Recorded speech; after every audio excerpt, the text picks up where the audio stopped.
afraid to get up here and do this today, but then I remembered that I grew up as a Goth in Scotland. Yeah, there's not much that can frighten you in this world when you spend your formative years being called a Slipknot season ticket holder every day. Yeah, growing up in Scotland can only be described as a character building experience, can't it? You get slagged for anything. All you had to do was on a pencil case and you'd be called gay. I once saw a guy that for a second put both straps of his bag on his shoulders instead of just the one, and they came down on him like the walls of Jericho. He was also English as well though, so he had it kind of rough. It's the only thing worse than being a Goth in Scotland is being English. Sorry to the Caledonically challenged among us tonight. It will happen again. But I often think about like what my mum's thought process was during all this time, you know, like when little baby me was out getting a school uniform with her, and I was like, Mum, I want the flares with the flames up them.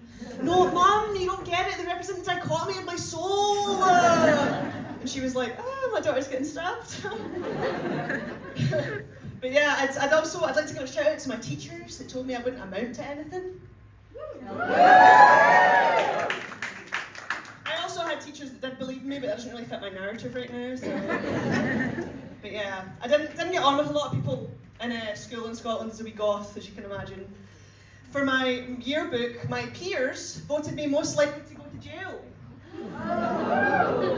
I don't think you understand, this is an eternal title. Now I can literally never go to jail. Or they win. But yeah, I suppose it's a wee bit cooler than, you know, being voted best looking. Okay. Like, you gotta retire that at some point, don't you? I mean, for one of the things that we found attractive as teenagers, we don't find attractive as adults now, but well, might not be said for some of the teachers that work there, but went to a Catholic school, but we won't go there. But you know, a pretty face doesn't last forever. I mean, the unstoppable, inexorable march towards aging and death comes for us all, Kimberly Maxwell. Anyway, back to being a Goth. So, there's this theory that if a human suffers a thing long enough, then eventually, as a coping mechanism, they will internalise that and they'll start to fetishise that thing, right? It's called sexual imprinting, and it's true, you can look it up. And as a small aside, this is also why I'm not afraid of the concept of hell, and you shouldn't be either, okay? Because here's the thing, like, eternity is a really long time, and the odds are, whatever heinous torture they put me through down there, I'm probably going to start to like it. I digress. So like sexual imprinting, fetishization, are you with me so far? So obviously, as a wee Goth in high school, my number one enemy, my op, was, aside from direct sunlight, was wee Neds. The more astute among you might see where this is going. I don't know what happens.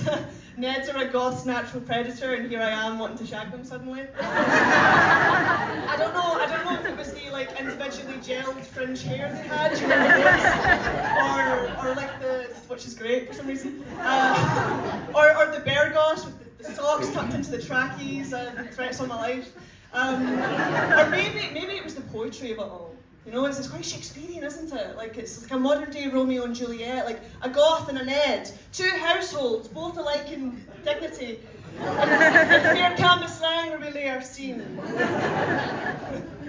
Yeah, I don't know. I just started finding them hot one day. Took me a while though, obviously, what with getting cans of juice launched at my head every day at lunchtime. You know, there used to be one boy who would buy a can of Iron Brew, specially to throw at me. Oh.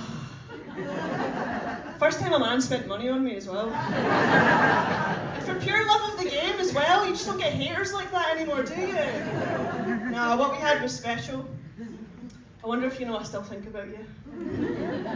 Wee Jambo. But yeah, obviously back then if I knew they were going to change the recipe for Iron Brew, I wouldn't have dodged as much. But yeah, sexual imprinting also relates to your childhood trauma, so I'm told. So it was maybe a wee bit self-harming of me to start fancying Neds. I'd like to say that I don't have that line of thinking anymore, I don't think that way, but I do have a boyfriend right now. Thank you, he's called Big Jambo. No, I'm kidding. He's not an Ned, but he is English though, so. Anyway, thank you everybody, that's been me.